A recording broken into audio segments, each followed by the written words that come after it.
Sparkle kneels on the cold stone, her white dress stained. She had tried to speak the ancient words, "I accept your rejection, but I reject you in return." She only got halfway through. King Damien, flanked by his iron-clad knights, leans forward with a cruel sneer. "If you cannot speak the words, the bond remains. And you remain my silent prisoner," he decrees. The final stitch is pulled tight, sealing her protest and setting the stage for a revenge that will require no words to execute. The king sewed her mouth shut to ensure she was never heard again. If you scroll past without subscribing, you're helping him silence her. Be her voice. Hit subscribe. How did we get here? Fated bonds are unbreakable chains forged by the moon goddess herself. That's what every Lycan child learns before they can even shift. But when you're kneeling on cold stone with a silver needle piercing your flesh, you learn that even sacred bonds can be weaponized by a king who fears losing his throne. Sparkle had known something was wrong the moment the royal summons arrived at her grandmother's cottage 3 days earlier. The parchment was sealed with the king's black wax insignia, delivered by a stone-faced courier who wouldn't meet her eyes. Her grandmother had gone pale reading it, her weathered hands trembling as she pressed the letter into Sparkle's palm. "The mate bond," the old woman had whispered. "He's felt it. Oh, child." Sparkle had felt it too, of course. The pull had started on the night of her 20th birthday, a golden thread of destiny that wrapped around her heart and stretched toward the iron keep like a compass needle finding north. She tried to ignore it, tried to convince herself it was impossible. Kings didn't bond with healers' granddaughters who lived in cottages that smelled of wolfsbane and dried lavender. Kings bonded with ladies who wore silk and knew which fork to use at state dinners. But the moon goddess didn't care about social hierarchies, and neither did fate. The throne room was more intimidating than she'd imagined. Massive stone pillars stretched toward a vaulted ceiling lost in shadow, and every surface seemed designed to remind visitors of their insignificance. The nobles lined the walls like carrion birds, their expensive furs and jeweled collars glittering in the light of what must have been 1,000 candles. They whispered behind gloved hands as Sparkle was led down the center aisle, her simple white dress marking her as an outsider in this world of calculated opulence. King Damien sat on his throne like a dark god carved from violence and authority. Even seated, his presence dominated the room. His chest was bare in the traditional manner for mate presentations, displaying the intricate black tattoos that marked him as alpha of the northern bloodline.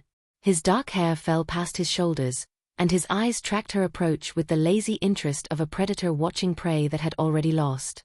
Sparkle stopped at the base of the dais, her heart hammering against her ribs. The mate bond sang between them, a harmony so perfect it made her chest ache. For one foolish moment, she let herself hope. Maybe he'd felt it too. Maybe he'd see past her station and recognize what the goddess had created. Then Damien laughed. It wasn't a warm sound. It was the laugh of a man who'd just been told a particularly cruel joke. "This," he said, gesturing at her with one dismissive hand, "is the goddess's idea of a queen?" His voice carried easily through the chamber, meant for every ear. A healer's whelp who probably can't even read the lineage charts she'd be expected to memorize. The court tittered obediently. Sparkle felt her face burn, but she kept her chin up. "My bloodline is ancient, Your Majesty," she said, her voice steady despite the humiliation. The first healers served the first alphas before there were crowns or thrones. "Ancient and irrelevant," Damien cut her off. "I need a queen who brings armies, not poultices. I need alliances, not folk remedies." He stood then, descending the dais with predatory grace until he towered over her. Up close, the bond was overwhelming, a physical force that made her knees weak. "So I, King Damien Ironheart, Alpha of the Northern Bloodline and Sovereign of the Iron Keep, reject you, Sparkle of the Healer's Quarter, as my mate and future queen." The words hit her like silver bullets, each syllable tearing through the golden thread that connected them. The pain was exquisite and immediate, dropping her to one knee on the cold stone floor. Around her, the court watched with the same detached curiosity they might show a wounded animal. But beneath the agony, something else stirred. Rage. Pure, crystalline rage that burned away the pain and left only clarity. Sparkle rose slowly, her legs shaking but her spine straight. When she met Damien's eyes, she saw something flicker there. Uncertainty. Maybe even fear. "I, Sparkle of the Healer's Quarter," she began, and her voice carried that strange resonance again, the one that made the candle flames bend toward her like flowers following the sun. "Accept your rejection, King Damien Ironheart." The court went absolutely silent. Even Damien froze, his expression shifting from smugness to something harder to read. "But I reject you in return." The gasps were immediate, but Sparkle wasn't finished. Her lips parted to continue the ancient words, the rite of severance that would complete the counter-rejection and strip him of his alpha authority. She'd learned them from her grandmother's grimoire, the one that contained knowledge older than the kingdom itself. That's when she saw Damien's hand rise, and she understood with perfect, terrible clarity that he knew exactly what she was about to do. The fear in his eyes wasn't uncertainty. It was the fear of a tyrant who just realized his power was about to be torn away. His fingers snapped once, a sharp sound that cracked through the silence like breaking bone. The guards moved with practiced efficiency, seizing her arms before she could speak another syllable. The executioner stepped forward from the shadows, carrying needle and thread that gleamed silver in the candlelight. Sparkle struggled, but iron-grip hands forced her down, pressing her knees back into the stone. She opened her mouth to scream the words, to finish what she'd started, but the executioner was already kneeling beside her. "If she wishes to speak words that would destroy this kingdom," Damien said softly, settling back onto his throne to watch, "then she will never speak again." The executioner's hands were surprisingly gentle as they tilted Sparkle's face toward the candlelight. He was a broad man with scarred knuckles and eyes that had seen too much to register shock anymore. This was simply another task, another order from a king who ruled through fear and spectacle. He threaded the curved needle with silver wire, the metal catching the light like a malicious promise. Sparkle tried to pull away, but the guards held her fast. One armored hand gripped her jaw, fingers digging into the hinge until she couldn't close her mouth. Another guard pressed down on her shoulders, forcing her to kneel upright in a grotesque parody of prayer. Her white dress pooled around her knees, already smudged with dirt from the throne room floor. From his elevated position, King Damien watched with the detached interest of a man observing a necessary unpleasantness. His bare chest rose and fell with steady breaths, his muscled form relaxed against the carved throne as though he were watching evening entertainment rather than torture. The black tattoos that marked his alpha status seemed to writhe in the flickering light, ancient symbols of power that mocked her powerlessness. The first pierce of the needle through her lower lip was white-hot agony. Sparkle's body convulsed, every muscle screaming to escape, but the guards were immovable as stone. The executioner worked with mechanical precision, pushing the silver through tender flesh and pulling it taut on the other side. The metallic taste of blood flooded her mouth, warm and copper-bright. She tried to make a sound, any sound, but only a muffled whimper escaped before the thread pulled tight. The court watched in paralyzed silence. Lords and ladies who had laughed at the king's mockery moments before now stood frozen, their faces pale masks of horror and complicity. Not one voice rose in protest. Not one hand moved to intervene. They simply bore witness, their silence as damning as any approval. Lady Vesper, Damien's intended bride, stood near the front of the crowd in her crimson gown, one jeweled hand pressed to her mouth. Her eyes were wide with shock, but she didn't look away. None of them did. They would all remember this moment, would carry it like a stain on their souls, and not one of them would speak of it afterward except in whispers behind closed doors. The executioner moved to the upper lip, and Sparkle felt her consciousness beginning to fracture. Pain had a way of breaking time into fragments. There was the moment before the needle pierced. The endless second of penetration. The burning pull of thread through flesh. Each stitch was its own eternity of suffering. She kept her eyes locked on Damien, refusing to give him the satisfaction of seeing her break completely. He met her gaze with something that might have been regret if he'd been capable of such an emotion. Instead, it looked more like disappointment that she'd forced his hand, that she'd made him reveal the monster he kept carefully hidden beneath royal ceremony and political charm. "You should have stayed silent," he said quietly, though his voice carried in the unnatural hush. "You should have accepted your place and faded into obscurity. I would have provided for you. Set you up in a cottage somewhere comfortable." The executioner worked the needle through again, creating a grotesque cross-stitch pattern that would make it impossible for her to part her lips. Blood dripped down her chin, staining the pristine white of her dress in spreading crimson blooms. "But you had to speak those words," Damien continued, leaning forward slightly. "You had to threaten everything I've built. Did you really think the goddess would protect you? That your little ritual would strip away my power?" He laughed, but it was a hollow sound. "Power isn't given by the divine, little healer. It's taken and held through strength and will. Something you clearly lack." Sparkle's vision swam, darkness creeping in at the edges. The pain was becoming abstract, too large to fully comprehend. But through it all, she focused on his words, storing them away like weapons to be used later. He was afraid. Beneath the cruelty and justification, he was terrified of what she'd almost accomplished. The executioner tied off the final stitch with a practiced knot, then sat back to examine his work. Sparkle's mouth was now a sealed line of silver thread and swelling flesh, a grotesque zipper holding back words that could topple kingdoms. She tried to open her jaw and felt the stitches pull tight, sending fresh waves of agony through her face. The executioner stood and bowed to his king, his task complete. The guards released Sparkle, and she crumpled forward, catching herself with trembling hands. Blood pooled beneath her, dark spots on pale stone that would stain long after she was gone. Damien rose from his throne with languid grace, descending the dais to stand over her. He crouched down, reaching out to grip her chin with surprising gentleness, forcing her to meet his eyes one final time. His thumb brushed across her sealed lips, smearing blood. "The mate bond cannot be broken without completing the rite," he whispered. "So you remain mine, Sparkle of the Healer's Quarter. My silent, broken mate, and you will never finish that sentence. A reminder to anyone who thinks to challenge their king." He released her face with a dismissive flick. "Take her to the northern gate. Cast her beyond the walls. Let the cold finish what mercy prevents me from doing here." The guards hauled her upright, her legs barely supporting her weight.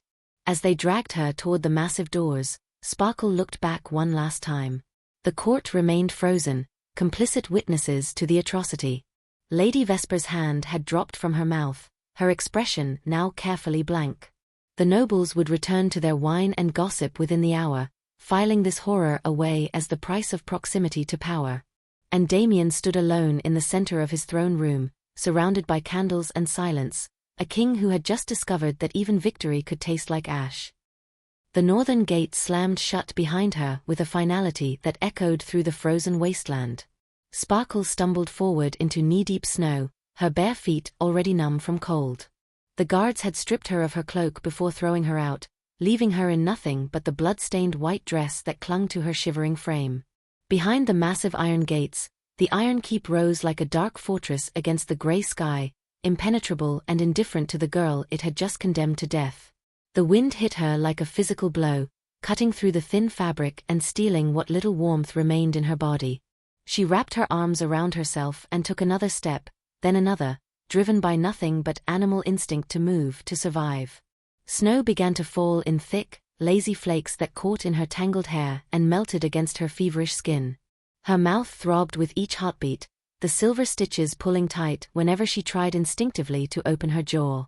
Blood had crusted around the threads, sealing her protest and her voice behind a barrier of mutilated flesh. She couldn't call for help. Couldn't beg for mercy from any traveler who might pass. Couldn't even open her mouth wide enough to catch snowflakes to ease her growing thirst. Sparkle walked until her legs gave out, collapsing into a drift that cushioned her fall with deceptive softness. The cold was becoming less painful now, almost comfortable. She knew what that meant. Her grandmother had taught her about hypothermia, about the way the body surrendered to freezing by stages until death felt like falling asleep under warm blankets. She closed her eyes, and that's when she heard it. "Get up, child." Her grandmother's voice was as clear as if the old woman stood beside her. Sparkle's eyes snapped open, searching the white expanse, but she was utterly alone. The voice came again, insistent and sharp. "I didn't teach you healing magic just so you could die whimpering in the snow like a kicked dog. Get up."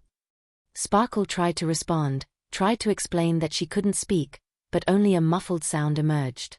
Fresh blood seeped between the stitches from the effort. "You don't need your mouth to hear me, do you?"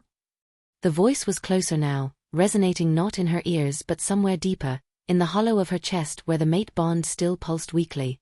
"Our family never needed mouths to speak, girl. We're sirens. We sing with our souls." Sirens. The word triggered fragmented memories.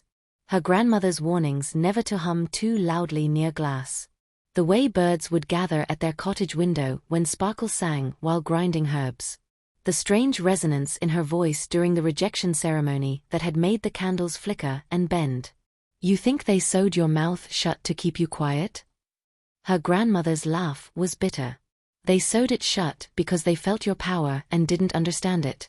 That fool king thought your voice came from your throat. But true siren magic comes from here." Sparkle felt a phantom touch over her heart. From the place where sound and soul meet. Another memory surfaced through the delirium. Her grandmother telling stories on winter nights about the first healers, women who could sing wounds closed and shatter curses with nothing but their voices. Women who were feared and hunted until they learned to hide their gifts, to speak softly and keep their heads down, to survive by making themselves invisible. "You were never meant to be invisible, Sparkle." The voice was fading now, growing distant. "You were meant to be heard. So stop dying in the snow and remember how to sing." Sparkle pushed herself to her hands and knees, snow cascading off her back. Her whole body shook violently, but she forced herself upright. If her voice didn't come from her mouth, then closing it shouldn't matter. She focused on that golden thread of the mate bond, the connection she could still feel stretching back toward the iron keep despite everything Damien had done.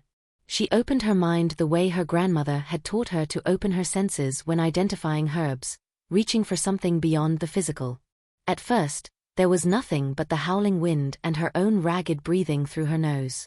Then, slowly, she felt it. A vibration deep in her chest, a frequency that existed below sound. The snow around her feet began to vibrate in response. It wasn't much. Just a tremor that made the ice crystals dance. But it was proof. Her power wasn't sealed behind silver thread. It was just sleeping, waiting for her to learn how to access it without the crutch of her voice.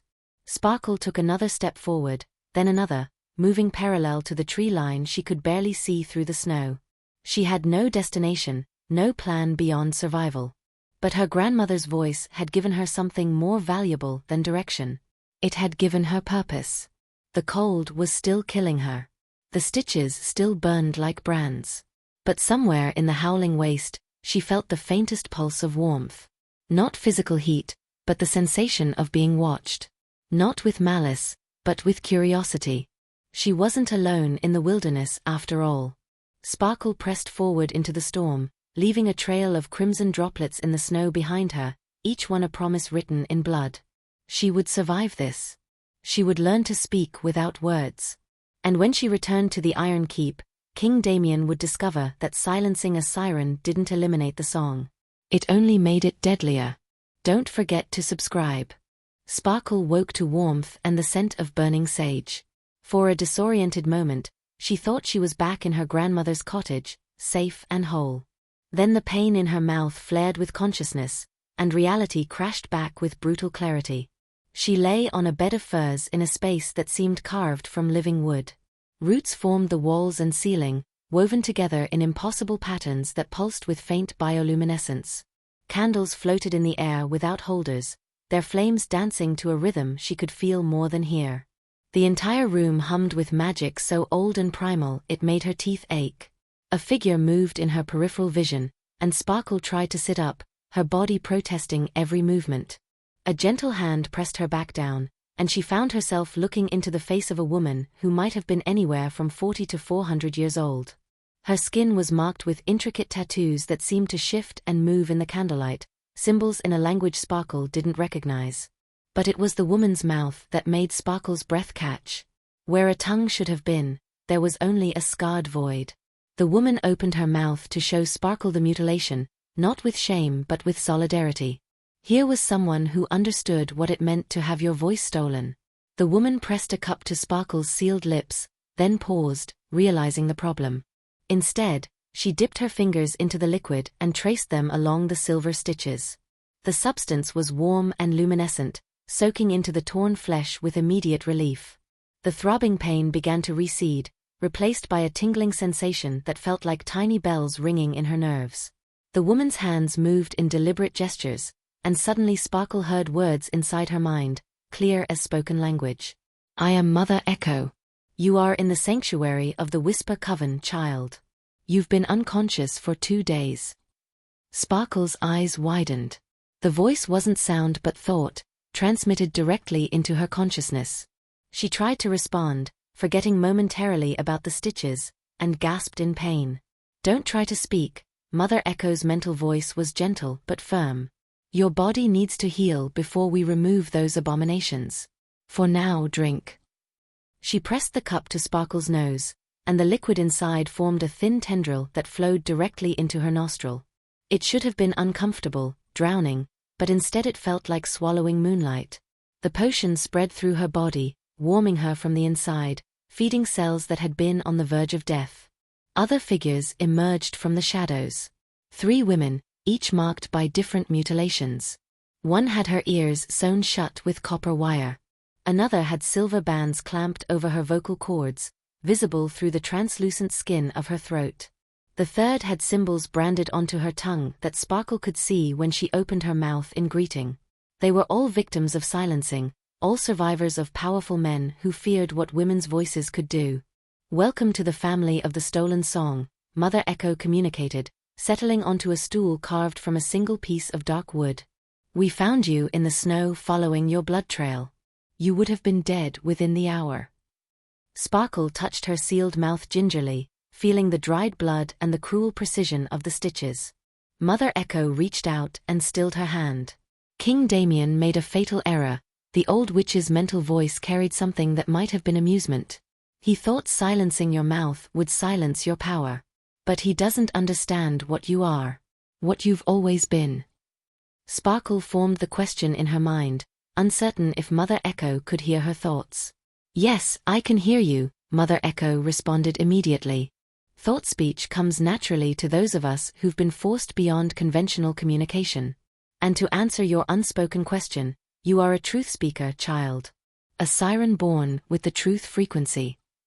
The term meant nothing to Sparkle, but Mother Echo continued, her mental voice taking on the cadence of a teacher. "Most sirens sing beautiful lies. They charm and seduce and manipulate. But every few generations, one is born who speaks only truth, and that truth resonates at a frequency that reality itself cannot ignore. When you spoke those words in the throne room, you weren't just rejecting the king. You were declaring a truth so fundamental that the universe began to rewrite itself to accommodate it." Sparkle remembered the way the candles had flickered, the collective gasp from the court, and most importantly, the fear in Damien's eyes. "He felt it," Mother Echo confirmed, reading her thoughts. "He felt his power beginning to slip away the moment you started the rite of severance. That's why he stopped you with such brutality. Because if you had finished that sentence, spoken that truth completely, the mate bond would have shattered and taken his alpha authority with it. Truth speakers don't just reject bonds. They unmake them." The implications crashed through Sparkle's mind. She hadn't just been invoking an old ritual. She had been speaking reality into existence, and Damien had recognized the threat even if he didn't understand its nature. The silver stitches were meant to cage your truth. Mother Echo's mental voice hardened. But truth doesn't need a mouth to escape. It just needs a soul determined enough to set it free. She leaned forward, her ancient eyes boring into Sparkle's. "We're going to teach you how to speak without words, child. How to make reality hear you even through silver and scar tissue. And when we're done, you'll return to that iron throne and finish the sentence you started." Mother Echo smiled then, a fierce expression that promised both vengeance and liberation. "You're going to learn how to scream." The training began at dawn, though in the perpetual twilight of the underground sanctuary, dawn was merely when Mother Echo decided it was time to work. Sparkle knelt on the earthen floor, her body still weak but growing stronger with each day of liquid sustenance and healing magic. The stitches remained, cruel reminders of what had been taken from her, but the surrounding tissue had healed enough that the constant throbbing had faded to a dull ache. Mother Echo sat across from her, eyes closed, her mental voice flowing into Sparkle's consciousness with patient instruction. Sound is vibration. Voice is intention given form. You've spent 20 years believing your power lived in your throat, but that was always an illusion. Your throat was simply the instrument. The music came from somewhere deeper. Sparkle focused on her breathing, trying to quiet the chaos of anger and grief that constantly churned beneath her surface. Mother Echo had explained that emotion was fuel, but uncontrolled emotion was wildfire. She needed to learn precision before power. Feel the place where your thoughts form, Mother Echo continued. That space between intention and expression. Most people never explore it because they have mouths to bypass the process. You don't have that luxury anymore. So you'll learn to make that space your weapon. Days blurred together in a routine of meditation and practice. Sparkle learned to project simple thoughts to Mother Echo, then to the other coven members. At first, they were fragmented, incomplete ideas that arrived like broken pottery. But gradually, her mental voice strengthened, words forming with crystalline clarity in the minds of those around her. Good, Mother Echo praised after Sparkle successfully transmitted an entire sentence about missing her grandmother. But we're not training you to have polite conversations. We're training you to break a king. The next phase was harder. Mother Echo taught her to channel emotion into her thought projection, to weaponize the rage and pain she'd been carefully containing. Sparkle resisted at first, afraid of what she might unleash, but Mother Echo was merciless in her instruction.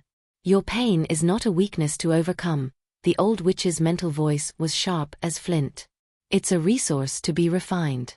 That king gave you a gift when he brutalized you. He gave you fuel that will burn for years. They started with small exercises. Sparkle would focus on a candle flame, channeling her anger until the fire guttered and died. Then she progressed to making them flare brighter, hotter, feeding them with the white-hot fury she felt whenever she remembered Damien's cruel smile as he watched the needle pierce her flesh. Weeks passed. Maybe months. Time felt fluid in the sanctuary. Sparkle's body grew lean and strong from the training, her mind sharpening into something that felt more like a blade than consciousness. She could now project her thoughts across the entire sanctuary, could hold conversations with multiple coven members simultaneously, could even nudge small objects with focused mental pressure. But Mother Echo kept pushing for more. You're still being too gentle, she chided after a session where Sparkle had successfully moved a wooden cup across a table. You're treating your power like it's fragile. Like it might break. But truth is the hardest substance in existence. It shatters everything else. They stood in the ritual chamber, surrounded by shelves lined with glass vials containing various magical preparations. Mother Echo selected one filled with luminescent blue liquid and placed it on a stone pedestal between them. I want you to break it, she commanded simply. Sparkle stared at the vial, confusion bleeding through her mental projection. How? With your voice. Your real voice. The one that exists independent of flesh and breath. Mother Echo stepped back. Remember what he did to you. Remember the needle. The thread.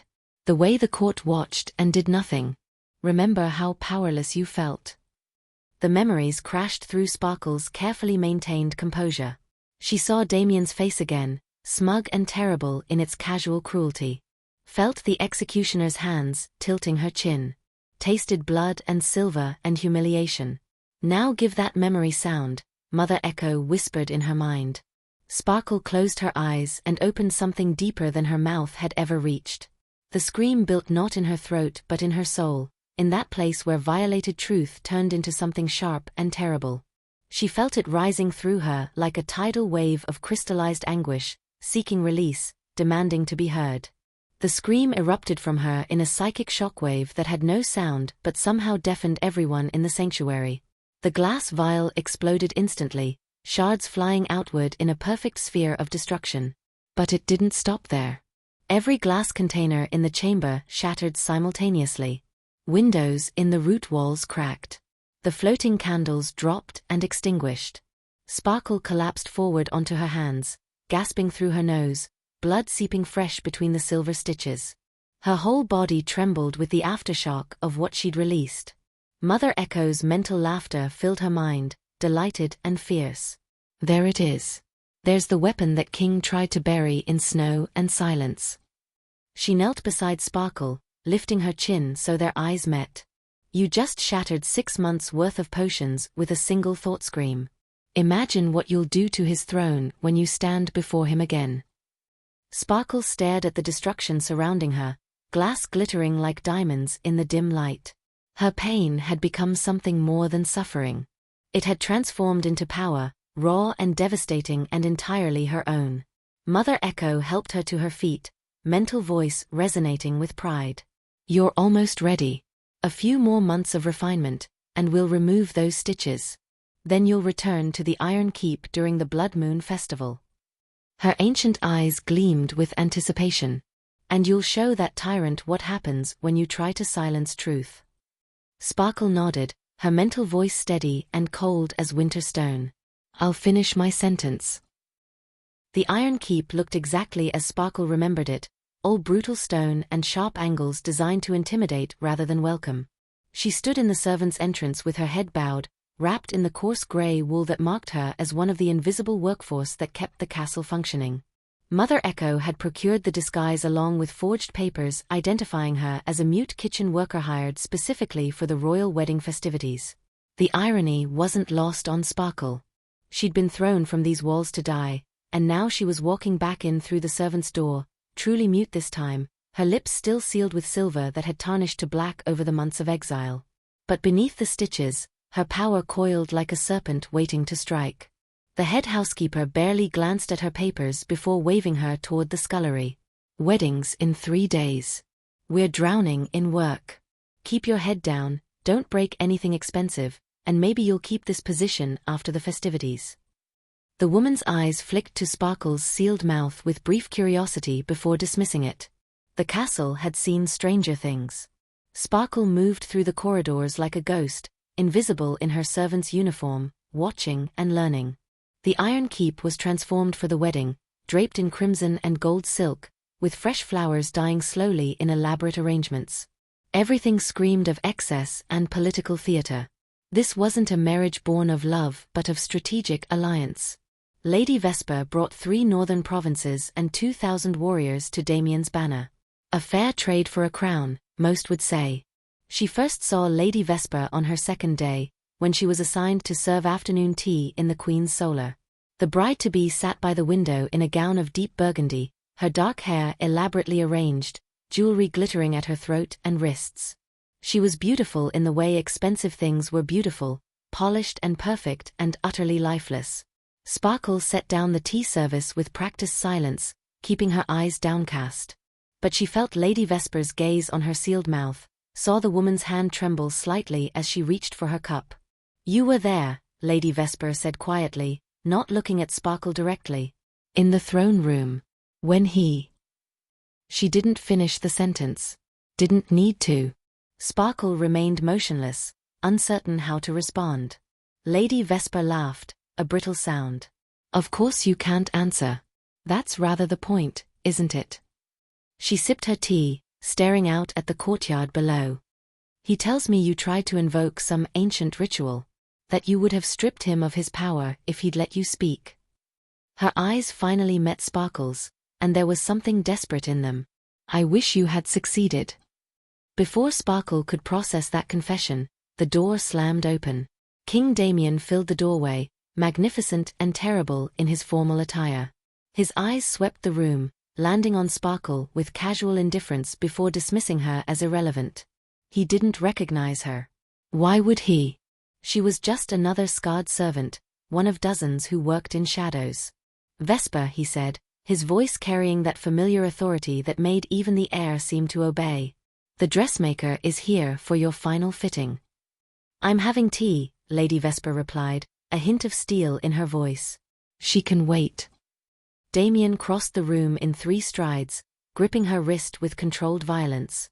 The teacup fell from her hand, shattering on the floor in a spray of porcelain and liquid. Sparkle flinched at the sound, memories of her own destroyed glass vials surfacing. When I say the dressmaker is here, Damien's voice dropped to something soft and dangerous. I mean, you will attend her now. Are we clear? Lady Vesper's face went pale, but she nodded. Damien released her wrist, leaving red marks that would bruise by evening. He smiled then, that same cruel expression Sparkle remembered from the throne room. Good. We need you perfect for the ceremony. After all, you're going to be a queen. He emphasized the word like it was both gift and threat. My queen. And queens in the Iron Keep learn obedience quickly. He left without another glance at either woman. Lady Vesper sat frozen, staring at her wrist. Sparkle knelt to collect the broken porcelain, her mind racing. This was the woman Damien had chosen over his fated mate. This political prize he'd mutilated Sparkle to possess. And he treated her like property to be managed. Leave it, Lady Vesper said quietly. Just leave it and go. But as Sparkle stood to depart, Lady Vesper caught her arm with surprising strength. Their eyes met, and Sparkle saw recognition dawning in the noblewoman's face, realization clicking into place as she truly looked at the mute servant before her. It's you, she whispered. The healer girl. You survived. Her grip tightened. How? Why come back? Sparkle pulled gently free and pressed one hand over her heart, then pointed at Lady Vesper, then toward the throne room where Damien had ordered her silencing. The message was clear even without words. She'd come back for both of them. For every woman Damien had brutalized in his climb to power. Understanding and hope warred in Lady Vesper's expression. She nodded slowly, releasing Sparkle's arm. The Blood Moon Festival, she said, her voice barely audible. The ceremony happens during the festival. If you're planning something. She trailed off, then straightened her spine, decision crystallizing. I'll make sure you're assigned to serve at the wedding feast. Close to the throne. Sparkle inclined her head in acknowledgement, then slipped from the room like smoke. She moved through the servants' corridors with purpose now, her presence no longer just reconnaissance but infiltration. She had an ally inside the castle walls, however unlikely. And in 3 days during the Blood Moon Festival, when Damien stood before the court to claim his political bride, Sparkle would step forward and reclaim the voice he tried to bury in snow and silver. The sentence that began with rejection would end with revolution. Sparkle first noticed the captain of the guard on her 3rd night in the castle, when she was carrying linens through the east corridor and nearly collided with him as he rounded a corner. He steadied her with one armored hand, his face apologetic, then froze as his eyes landed on her sealed mouth. Recognition flickered across his features, followed immediately by something that looked like shame. He'd been there. In the throne room. One of the guards flanking Damien's throne while the executioner worked his needle. She remembered the angle of his helmet, the way he'd stood rigid and unmoving, a statue in iron and loyalty. Forgive me, he said quietly, releasing her arm and stepping back. His hand moved as if to salute, then fell awkwardly to his side. He looked at her stitched mouth again, his jaw tightening, before turning sharply and walking away. But Sparkle had seen it. The guilt written in every line of his posture. The regret that had been eating at him for months. She began watching him after that, learning his patterns. Captain Aldrich Thorne, commander of the King's personal guard, veteran of a dozen campaigns, loyal to a fault. He walked the ramparts at dawn, inspected the troops at midday, and drank alone in the guard tower at night. Always alone, as though he couldn't bear company anymore. 2 nights before the wedding, Sparkle found him in the armory. He was polishing a sword with mechanical precision, his movements those of a man trying to scrub away something that wouldn't come clean. She stepped into the lamplight deliberately, letting him see her approach. Aldrich looked up, his hand tightening on the sword hilt. Then he recognized her and something in him seemed to collapse. He set the weapon down carefully. You shouldn't be here, he said, but there was no threat in his voice. Only weariness. If anyone sees you speaking with me, he stopped, realizing the absurdity. But you can't speak, can you? That's what he took from you. Sparkle moved closer, pulling a piece of parchment from her apron pocket. Mother Echo had taught her to carry writing materials, though her hands still shook when she tried to form words on paper. She wrote carefully, "You held me down while they sewed." Aldrich read it and his face went gray. Yes. I did. He didn't look away, didn't make excuses. I followed orders. That's what soldiers do. We follow orders. His voice cracked slightly, even when those orders are monstrous. She wrote again, "Do you still follow monsters?" The question hung between them like a blade. Aldrich stood, pacing to the window that overlooked the courtyard. When he spoke, his voice was barely audible. "I've served King Damien for 15 years. Fought beside him. Bled for him. I believed in the stability he brought to the realm, the strength of his rule." He turned to face her. "But watching what he did to you, hearing you try to speak those words and seeing him order your voice destroyed just to keep his throne." He shook his head. "That wasn't strength. That was cowardice." Sparkle wrote, "Why didn't you stop him?" "Because I'm a coward too." The admission seemed to cost him something. "I told myself it was duty. Loyalty. That a king's word is law. But the truth is I was afraid. Afraid of losing my position, my honor, my life if I defied him." He met her eyes directly. "I'm still afraid. But I'm more afraid of what I'll become if I keep serving a man who mutilates innocent women to protect his power." She studied him for a long moment, weighing his words against his actions, his regret against his complicity. Then she wrote, "The wedding. He will hurt Lady Vesper too." "He already has," Aldrich said grimly. "I've seen the bruises she hides. The way she flinches when he raises his voice. He's breaking her the same way he broke you, just with different tools." Sparkle's hand moved across the parchment with new urgency. "I'm going to stop him. During the ceremony. I need you to make sure no guards interfere." Aldrich read it, his expression transforming from confusion to understanding to something like hope. "You're going to finish it. The ritual you started." He nodded slowly. "The rite of severance. The old laws say if you complete it, his alpha authority shatters. But..." He gestured at her mouth. "How can you speak the words?" She touched her throat, then her heart, then pointed at him. The message was clear enough. She would find a way, and she needed him to trust that she could. "If I do this," Aldrich said carefully, "if I betray my king and let you complete your ritual, I'll be executed for treason. My family name will be destroyed." Sparkle wrote one more line, "Better to die fighting monsters than live serving them." The words seemed to strike something deep in Aldrich. He was silent for a long moment, then he picked up his sword and knelt, pressing the flat of the blade to his forehead in a gesture of fealty Sparkle had only seen in history books. "I pledge myself to your cause, not as a soldier but as a man trying to reclaim his honor." He looked up at her, his eyes hard with resolution. "During the ceremony, I'll position myself near the throne. When you make your move, I'll ensure the king's guard stands down. You'll have your moment." Sparkle reached out and touched his shoulder, a gesture of acceptance and forgiveness that made the battle-hardened captain's eyes shine with unexpected moisture. He stood, squaring his shoulders. 2 days. Be ready." As Sparkle slipped back into the shadows of the castle, she felt the threads of her plan weaving tighter. Lady Vesper would ensure her position at the feast. Captain Aldrich would neutralize the guards. And she would unleash the voice that had been growing stronger in her silence, the weapon forged from pain and truth. The blood moon would rise on a wedding. But it would set on a revolution. The throne room had been transformed into something out of a fever dream.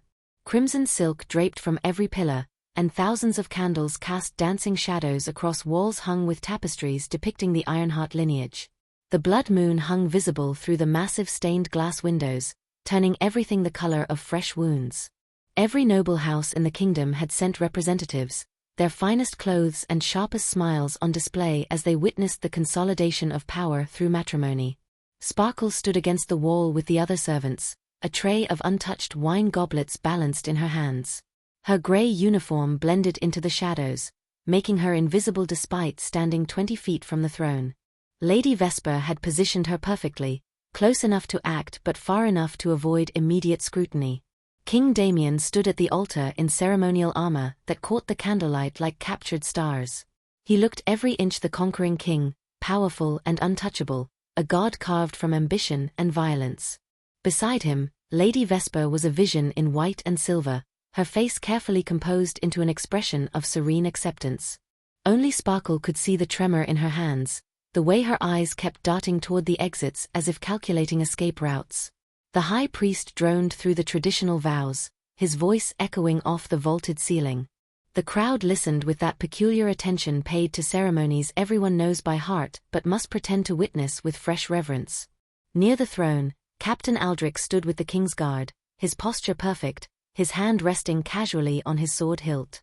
His eyes found Sparkle's for the briefest moment, and he gave an almost imperceptible nod. Everything was in position. The threads were about to unravel. And do you, King Damien Ironheart, take this woman as your queen, to rule beside you in strength and wisdom, bound by law and crown until death parts you? I do, Damien said, his voice carrying that supernatural alpha resonance that made the words feel like commands rather than promises.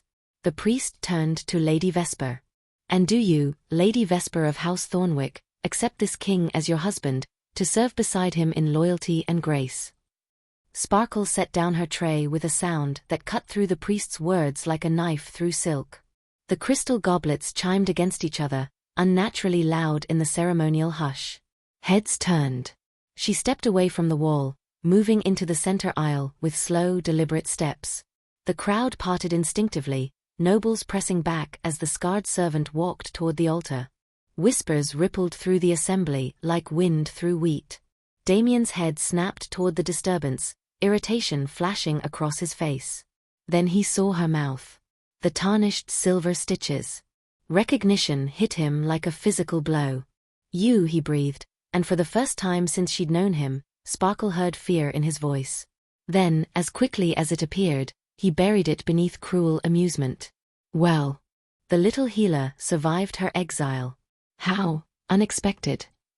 Sparkle continued walking until she stood at the base of the dais, directly between Damien and his bride.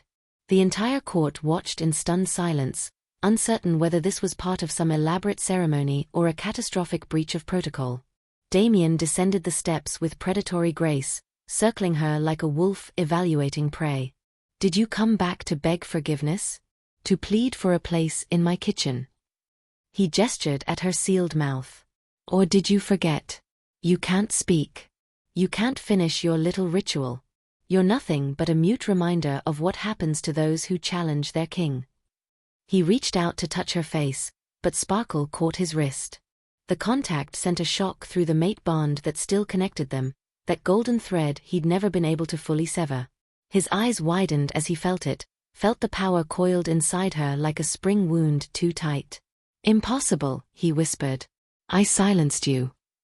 Sparkle's free hand moved to the ceremonial dagger hanging from the priest's belt.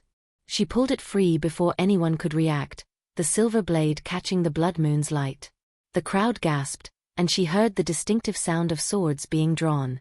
But Captain Aldrich's voice rang out, commanding and absolute. Hold. No one moves. The guards froze, confused by their captain's order. Damien's head whipped toward Aldrich, betrayal and fury warring in his expression. But Sparkle was already bringing the dagger to her own face. Don't, Damien said, and now the fear was undisguised. Don't you dare. She pressed the blade to the first stitch and cut. The silver thread parted with a sound like breaking glass, and blood immediately welled from the reopened wound. She cut the second stitch, then the third, each one a small agony that paled in comparison to the months of silence she'd endured. Damien lunged for her, but Captain Aldrich was suddenly there, his sword between the king and his former mate. Let her speak, Aldrich said quietly. Sparkle cut the final stitch, and her lips parted for the first time in months. Blood poured down her chin, staining her grey dress and dripping onto the pristine marble floor. She drew in a breath that tasted like copper and freedom, feeling the words rising from that place deeper than her throat, that space where truth and power merged into something reality itself couldn't ignore. When she spoke, her voice carried that supernatural resonance she discovered in the throne room all those months ago, amplified now by suffering and training and absolute conviction. I, Sparkle of the Healer's Quarter, she began, and the candles throughout the chamber flared bright as stars, reject you, King Damien Ironheart. The mate bond between them began to crack, golden light spilling from the fractures like dawn breaking through darkness. Damien fell to his knees, clutching his chest as he felt his alpha authority beginning to tear away. "No," he gasped. "No, you can't." But Sparkle wasn't finished. She'd waited too long, suffered too much to stop now. Her bleeding lips curved into something that might have been a smile but looked more like a promise of vengeance. "And I strip you of every power you stole in my silence." The words hung in the air like the moment before lightning strikes. Damien knelt on the marble floor, his face contorted in agony as the mate bond continued to fracture, golden light bleeding from the cracks and casting strange shadows across his features. The court stood frozen in collective horror, witnessing the impossible. A rejected mate was completing the rite of severance. A king was being unmade. Sparkle felt the power building inside her chest, not in her throat but in that deeper place Mother Echo had taught her to access. The truth frequency resonated through every cell of her being, vibrating at the pitch where reality bent to accommodate absolute conviction. Blood still flowed from her torn lips, but she barely felt it. Pain had become just another frequency she could channel, another weapon in her arsenal. "Please," Damien gasped, and the words sounded foreign in his mouth. Kings didn't beg.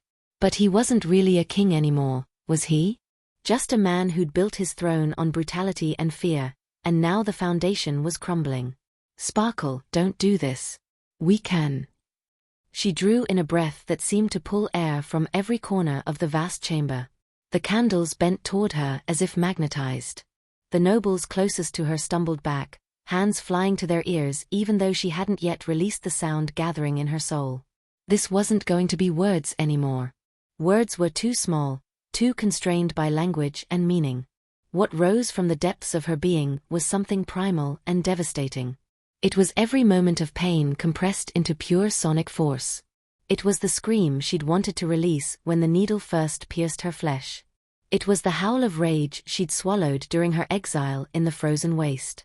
It was the voice of every woman Damien had silenced, brutalized, and broken, amplified through her truth speaker gift until it became a force of nature. "I reject you." The scream erupted from her bleeding mouth with physical force. It wasn't sound as much as it was violence given acoustic form.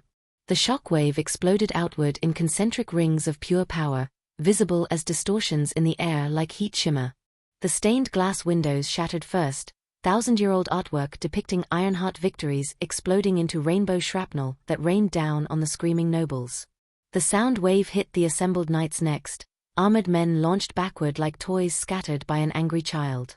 Captain Aldrich braced himself against a pillar, his face set with grim satisfaction as chaos erupted around him. The tapestries tore from their moorings. Candles extinguished in waves. The very stones of the castle groaned as if the building itself was trying to escape the sonic assault. But the scream's true target was Damien. The former king convulsed as the sound struck him, and something began to tear loose from his body. The wolf spirit, the ancient source of alpha power that had been bound to the Ironheart bloodline for generations, was being forcibly extracted. It manifested as ethereal smoke in the shape of a massive wolf, its eyes wild with fury and confusion as it was ripped from its host. "No." Damien's scream was lost beneath Sparkle's sustained note. He clawed at his chest as if he could hold the spirit inside, but truth couldn't be denied. He had violated the sacred bond. He had silenced his fated mate. He had chosen power over the goddess's will. And now the price was being paid in full. The wolf spirit tore free with a sound like rending metal, and Damien collapsed completely. The smoke wolf circled the throne room once, its form already dissipating, then scattered into nothing. Without it, Damien was just a man. No supernatural strength. No alpha command that could compel obedience. No divine right to rule. Just a mortal who'd mistaken cruelty for strength. Sparkle's scream finally ended, leaving a ringing silence that felt louder than the sound itself. She stood in the center of devastation, blood dripping from her chin, her gray servant's dress torn and stained, but her spine straight and her head high. The mate bond between them was completely severed now, the golden thread dissolved into nothing. She felt lighter than she had in months, free in a way that had nothing to do with physical constraints. Damien lay curled on the floor, gasping like a drowning man. When he looked up at her, there was no arrogance left, no cruel amusement. Only the dawning horror of a tyrant who'd just realized he'd created his own destruction. Sparkle walked to him slowly, her bare feet silent on the debris-covered marble. She stood over him exactly as he'd once stood over her, and the symmetry was almost poetic. When she spoke again, her voice was raw from the scream but steady as stone. "You tried to bury my voice in silver and snow," she said, loud enough for the entire shattered court to hear. "But you forgot that truth doesn't need permission to exist. It just needs someone brave enough to speak it." She turned to face the assembled nobles, these witnesses who'd watched her torture and done nothing. They stared back at her with fear and awe, seeing not a servant but something far more dangerous. A truth speaker who'd just torn down a king with nothing but her voice. Lady Vesper stepped forward from where she'd been frozen at the altar, her wedding dress pristine despite the chaos. She met Sparkle's eyes, and something passed between them. Understanding. Solidarity. Then Vesper did something that sent ripples through the crowd. She knelt, pressing her fist to her heart in the ancient gesture of fealty. "I pledge myself to the voice of truth," Vesper said clearly. "To she who shattered tyranny with nothing but conviction." Captain Aldrich moved next, kneeling beside Vesper with his sword laid at Sparkle's feet. "The King's Guard stands with the truth speaker." Others followed. Slowly at first, then in waves, nobles and knights and servants alike dropping to their knees. Not all of them, some of Damien's loyalists fled through the shattered windows, and others stood paralyzed by indecision. But enough knelt to make the message clear. The old order had fallen. And in its place stood a woman who'd learned that the most dangerous weapon in any kingdom wasn't a sword or crown. It was a voice that refused to be silenced. Sparkle looked down at Damien one final time. He was crying now, broken in ways that had nothing to do with physical injury. She felt no satisfaction in his destruction, no triumph. Only the cold certainty that justice, however late, had finally been heard. "This kingdom doesn't need another tyrant," she said quietly. "It needs truth. And I will speak it, whether you like it or not." Then she stepped over him and walked toward the shattered throne, leaving the former king to contemplate the ruins of everything he'd built on the backs of silenced women. The blood moon hung red in the broken windows, and in its light, a new era was being born from the ashes of the old. If you enjoyed this story, please subscribe to the channel for more werewolf romance tales, alpha kings, rejected mates, and powerful omega stories. Hit the notification bell so you never miss an upload. Leave a comment below telling me what you thought of this story and what kind of werewolf stories you'd like to see next. Your support means everything and helps me create more content like this. Thank you for reading, and I'll see you in the next.